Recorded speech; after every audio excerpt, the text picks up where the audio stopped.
All right, up next, we got moms who can't cash out anymore because the law states now, in certain states, that 50-50 custody is mandatory. So now we're starting to see divorce rates drop dramatically. Check it out. Divorce rates are dropping in Kentucky. I went there to figure out why. This is great.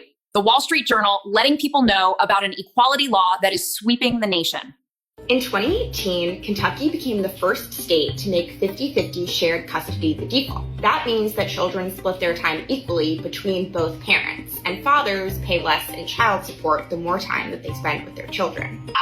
This reporter has already started badly. She is pointing out a common sexual bias. 50-50 custody can also be better for a mother. Before that, judges decided custody based on what they called the best interest of the child.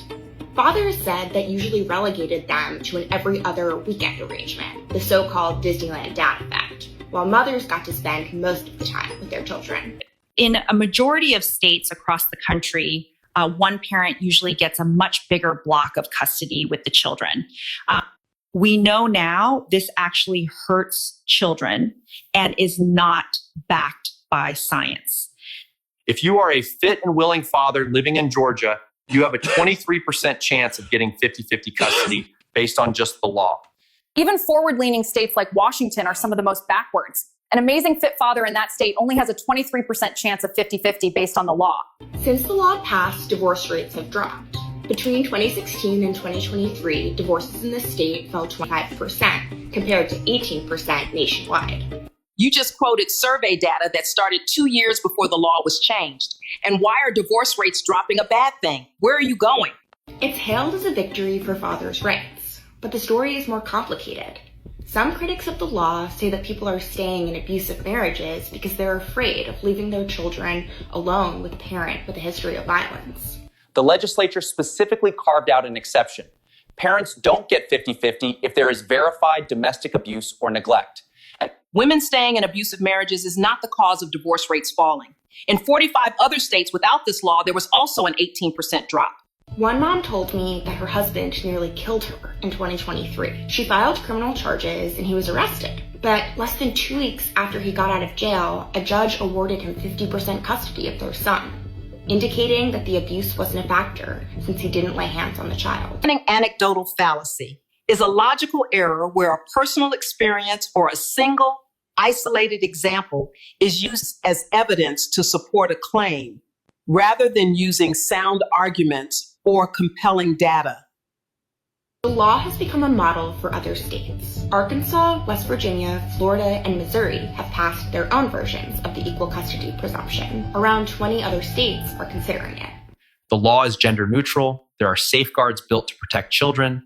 These laws are supported by decades of science. Equal time with both parents is better for children. Yeah. Unless there is violence. Yeah. But only 1 in 33 marriages have domestic violence. Mm-hmm. A New York study published on the CDC website says that domestic violence occurs in less than 3% of cases. This is like burning down the orchard to get rid of a few bad apples. You don't punish the 32, you safeguard the children and the law. Mm-hmm. But fear-mongering that the law is bad is not accurate. I find it interesting how women would get on the internet to fearmonger about laws when the data is out there that children do better in a single father home than they do in a single mother home. And instead of being biased about the data, they can actually just take some time to look at it and say, you know what, women were incentivized to divorce their husbands so that they can collect child support. Now that this law is in effect, you can start to see the nuclear family kind of take more shape because men don't have to battle the courts as well as the government. Did you know that equal shared parenting laws decrease divorce rates? Well, it's true, and Kentucky proved it. In 2018, Kentucky passed a 50-50 equal shared parenting law. And since then, divorce rates have slowly declined.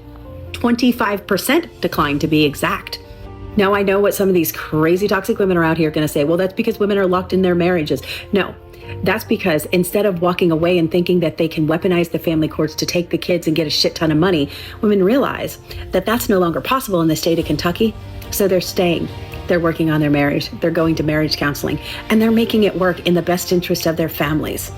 But the divorce system, where there's no fault and where there's no 50-50, it's easy for a woman to walk away because she knows she's going to get the lion's share of the assets. She's probably going to get majority custody, and she's probably going to get child support.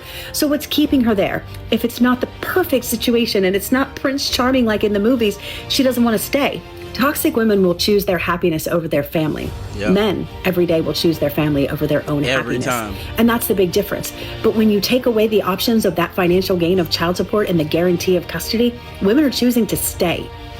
50-50 equal share parenting laws are not only in the best interest of children, I guess they're also in the best interest of marriages and the nuclear family. I think it needs to be studied, the fact that women only do things that are in their own personal beneficial interest. And you can see how that behavior in most women translates into them not being the most fit parent when it's compared between the two genders.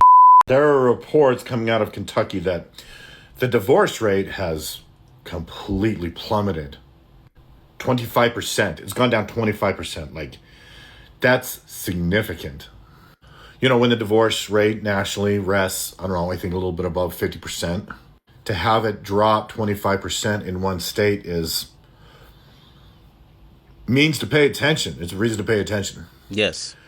The only explanation there is for this is because Kentucky passed a law that all custody settlements start exactly 50-50 between the parents. In other words, Kentucky has removed the mother bias that exists across the board in this country when it comes to divorce and custody. As a result, the divorce rate has plummeted. That's interesting. It makes one wonder a bit, doesn't it? It makes one wonder if there is an incentive to get divorced. You know, or a reward, a financial reward for getting divorced. Yeah. And as soon as you get rid of that reward or that incentive, that's interesting. Every state needs to pass this law. It needs to be a nationwide thing. It's only fair. Kudos to the state of Kentucky for pioneering this badly needed and long overdue legislation. Yeah. It's like the world is waking up to female nature. Like, because of the internet and because of spaces like the manosphere, men are swapping notes to get a better grip on what female nature actually is like, because that's the best kept secret. Women would unilaterally do what's in their own best interest at the sacrifice of family, anything. What if when you filed for divorce, you knew that your spouse would get 50-50 custody? Would that affect your decision? Kentucky has a law where 50-50 is the default. Now, obviously, there are exceptions if there's, domestic violence or whatever, but the default is 50-50. So not like Detroit where the default is every other weekend. If you knew your ex was going to get the kids 50% of the time right off, would that affect your decision to file for divorce? Why or why not?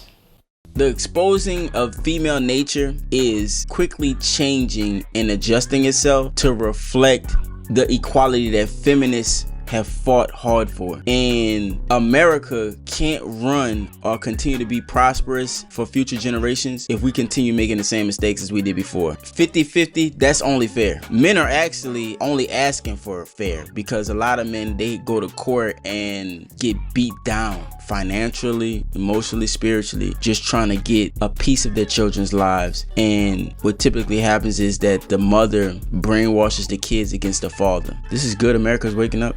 Does anyone else find it funny or even a little strange that the second Kentucky added laws for, equality in child support and custody cases during divorce, the suddenly divorce rates dropped 25%? No. It's almost like a lot of these women were only filing for divorce because they knew that they were going to win no matter what the circumstances were, right? Like, you could literally be a cheating tramp that has kids with other men and you're still going to get half. Yeah. Not anymore. Now it's like, all right, we got to look at the case and see who's actually better for the kids, who can, has a place to provide for them. Science and actually, give them a stable environment. Not, okay, well, you got a pussy, so you get the kids, and well, since the man works, he's gonna pay for it. That's not how that works anymore. And I just think it's funny that the second they enact this, the rates drop. It's almost like if women can't have their life subsidized by their ex, they're more willing to try to make things work. And don't be like, but women are staying in abusive relationships. 71% of abuse isn't unilateral, meaning at least 7 out of 10 victims simply lost the fight they started. Not trying to cheapen what real victims go through, just saying that most of you aren't that. And rare cases don't, justify the whole, so you're still wrong. I hate to use this example, but if you look at the statistics as far as abuse is concerned, lesbian relationships are the most abusive and homosexual male relationships are the least abusive. And if you think about it and just do the basic math of the data that's shown, what is the qualifying variable in each relationship? When you see people make those Facebook posts or Instagram posts where they say, if all your bills is paid and you don't got no money left, you ain't broke. If there's no, I ain't gonna lie, bro. She's super fine to me. I ain't gonna lie, son. I don't know what it might be. She might be making it up right, the makeup good or whatever. But she's super fine to me. She been like that, dude. Money? Yeah, you're broke. You're broke. And it goes back to what you said about we don't like to tell the truth. No, we don't like to tell the truth. I don't give a fuck that the mortgage and every bill for that month got if paid. If ain't shit left over, you broke. And when you tell yourself that you're not, you make it okay to sit like at that level because you make it seem like that level good. That is a survival level. Come on. It don't matter how you living. You see what I'm saying? Words have meaning. If ain't nothing left over at the end of all bills being paid, that is you're existing. Yep. That's not a position of power. Yes, and you see what I'm saying? This is I 100% see what you're saying. This is why I teach multiple streams of income. Got to. And this is so important for black men, right? To understand one stream of income is not going to cut it in the United States of America in this day and age. No. You need multiple streams of income, and the name of the game is multiple streams of passive income. Right. So there's active income where you trade your time for money, and then there is passive income where you can earn money without having to physically do work to expend labor or energy for it. Require. It takes money to make money. A lot of men are so afraid, a lot of people in general are so afraid to be apart from their money and invest it in something that isn't a guaranteed return or a return that is immediate, that they just continue to just trade their time for money and think that that's enough. But you do have to create a passive income, just like she's saying. She's 100% right. Words have meaning. Your time. Yep. You want to work whatever active stream of income you want with the intent to invest in some sort of passive streams of income. Right. This is where you save your mental health from becoming just a laborer all day, every day, nonstop, to where you develop the struggle is real mindset, or you feel like life sucks because everything costs and you can't never get or enjoy what you want, or you just break even on the check to check, bill to bill money, just surviving. Like you said, when you understand this, you realize okay, there is a strategy to this shit. There's right? a strategy. And as a man, I want to be learning and growing and understanding how to set my system up to strategize and play the game. It's more nuanced than that, though. I'm gonna tell you, it takes some time to be able to develop the eye for when a situation is viable for you to invest in. You got a lot of people that's trying to get you to invest your money, time, energy, and resource into bullshit to try and scam you, especially in the black community. And we typically try and lean towards each other to try and shop with each other, when in fact a lot of times that ain't the right way. A lot of us don't understand the value of financial literacy, and even what she's talking about right now is few and far between, because it takes a level of strategy and forward thinking, and most of us, we don't have that. I'm not trying to be demeaning, but it's just the facts. Play the game. I want to get out here and work, and as a man do, but with the intent to make my life easier as I get older, meaning less struggle, even less of the learning in regards to keeping stability. I always want to learn to build my empire, build myself, enjoy life. You know what I mean? But on the cement slab, as I get older, I want to have this shit down packed on how to lay a cement slab. Yeah, it's got to be solid. I can't at 50 years old still be figuring that out. Yes. You know what I mean? Because what have I been doing? You would have to be like a student in life to even have the mindset to create passive income, because most of us live in this space where we just want to get by with as little work as humanly possible. And so if you're not ready to evolve, ready to make changes, ready to learn and grow, and you just a laborer, you're not going to be able to create no passive income, which ultimately would make your life a lot better. But most people just not in the space to even want to do that. All they know is survival, and they think that survival is all that there is. But she be dropping gems though for anyone that's willing to pick it up. How you doing, boss man? My supervisor said you was stealing. Hold on, man. What the fuck you mean? He said, what the fuck I mean? I saw him stealing. Say, man. Hey, you bring your motherfucking ass down here right now. Ain't nobody been stealing shit. Say, man, I wanna know who on that motherfucking walkie-talkie, homeboy. You feel played. He said, bring your ass down here because he got a lot of shit to say to you, dude. I'm not gonna come down there. I'm gonna have somebody else come down there and fuck with him. Where you at? I don't know. He said, where you at? Say, man, don't take it out on your ass. He said you gonna take it out on them. I'm watching it up top now. He's getting mad at me for confronting him with stealing. You need to leave the store immediately. So you need. I ain't going no motherfucking work. Why you so mad for, man? Say, man, hold on. For one, man, you come up on me on a Sunday motherfucking night, ask me about some stealing and shit. Well, punk ass. If you stole something, Rick James looking at to get out the store. Rick James. Where you at? Where you at? Come and jack your ass up. You don't take me to him. Man, I'm just saying myself. Say, man, hold on. Say, bro. Where the fuck is he at? Oh shit. I don't know why, but that dude give me like a vibe of like Gucci. He remind me of Gucci, man, the way he look. But he about to bust that nigga the fuck up. Listen, especially a dude that's on top of his shit, you could tell like he ain't got no reason to steal nothing. But he ain't about to take no shit from nobody. Especially on that type time. They keep playing these games and somebody gonna bat the fuck out of them and they ain't gonna know what to do about it. Stop lying, dumbass nigga. If you didn't want to talk to me, you would have pressed it. If you didn't want to talk to me, you wouldn't be listening to what the fuck I got to say right now. If you didn't want. Hey. Hello. Hey, you might as well skip me. No, thank you. Cause what? No, thank you. Skip, nigga, or else I'm just gonna be standing here. Hey, press the skip button. Or what, nigga? You're not gonna do shit about it. No, nigga. thank you. And you're nobody's fucking father, my nigga. That's exactly why I'm not doing it. I don't know who the fuck you think you is, but it ain't that. You're literally in the car about to drive. Stupid. Press the skip button. Do it matter? Oh! Okay, the fuck is you in my business for? What the fuck? If you ain't my coochie, say that, bitch, cause you acting like you wanna lick. Back the fuck up and stop worrying about what I got going on. So you're like, no, thank you, go ahead and skip. Like, it's a difference because I'm a grown-ass woman. I can handle a man not liking me. That right there just exposed her. Right there. I can handle a man not liking me. That means that she like him. Now I'm about to tell you. This is how women work. They very complicated, but they simple at the same time. And the only reason why I know this is because I grew up around a lot of women. You know what I'm saying? And they only think through how they feel. If he could get her riled up like this, that means she like him. That means he got a chance. He could turn this conversation. She's so easily gaslit, but she only being easily gaslit because she find him attractive. That's why she wasting her time. She don't even like, it's an emotional response and she really believe this is going left, but if he switch it up and start flirting with her, she gonna be on it. No bullshit. It's not what they say, it's what they respond to. Let's see what happened though. I didn't get on here to get no dick or get somebody, but at the end of the day, you're not gonna disrespect me. And then How did I disrespect you by saying no thank you? Mind your mouth. Like I said, you gonna show respect or none at all. Get the fuck on. Stop lying, dumbass nigga. If you didn't want to talk to me, you would have pressed it. If you didn't want to talk to me, you wouldn't be listening to what the fuck I got to say right now. If you didn't want to talk to me, you wouldn't be responding to shit I got to say back. First of all, your eyes small as fuck, my nigga. You're getting Arnold face ass bitch. Second, you're trying to push somebody to press a button they don't want to. Bitch, press the button if you don't want to. You sound stupid as fuck. That's what the skip button's for if you don't want it. You know what? And don't even fucking respond, nigga. Hold your motherfucking breath, nigga. Stop talking to me. Fuck, you can sit in this bitch and stare until you press skip. You said no thank you more than once, my nigga. Like, bitch, I heard you. I'm not a kid, first off. But you wasn't skipping. That's why I kept saying it, because you wasn't pressing a button. That's why I kept saying it. This is number 3. That's where you're being disrespectful too. You failed to realize, nigga, you don't control nobody. You don't control shit. Maybe we got too deep into this.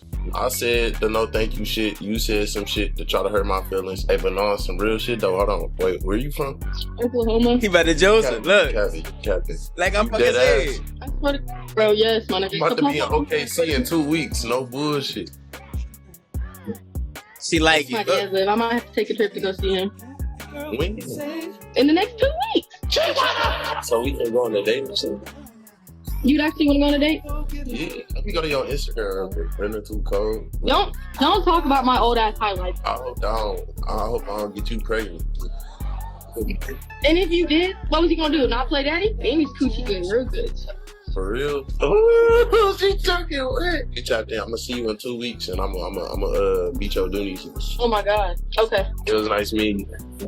Love you. Bro, I should like write a book or like a manual on these hoes, son. I'm trying to tell you, like, a lot of guys get confused because they look at it from a logical sense, but that's not how women work. The fact that she's even putting energy into that means that she's interested in something. She don't even know that. You know what I'm saying? Like, if she don't put no energy into it, like if an ugly nigga came in, I'm not trying to say whatever about dude, but I already know she was attracted to him. But if a nigga that she wasn't attracted to came up and did the same shit, she would have skipped that bitch right off the rip. You ain't got to tell me twice, skip.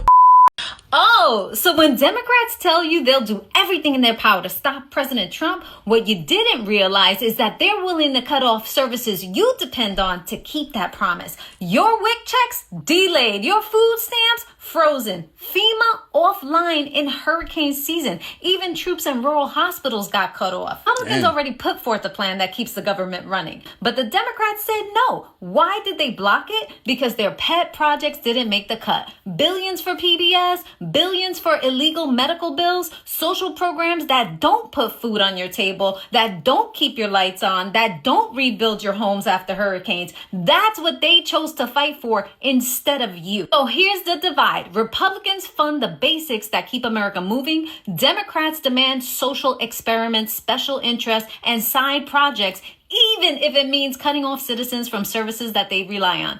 Do you want leaders who prioritize Americans' needs or politicians who put their power and their projects first? If you're tired of these politicians playing games with your money and your benefits, follow and share. If not, go cry in my comments. In case y'all don't know, the Democratic Party, they're trying their best to get funding for illegal immigrants to have health care in America. That's what the holdup is. That's one of the things that's the holdup. But I put this in here to try and wake my people up, to let them know this is what you're signing for. You're a soldier for the Democratic Party because your tribalistic mindset is forcing you to align with a bunch of bullshit when you actually look into it you don't even agree with.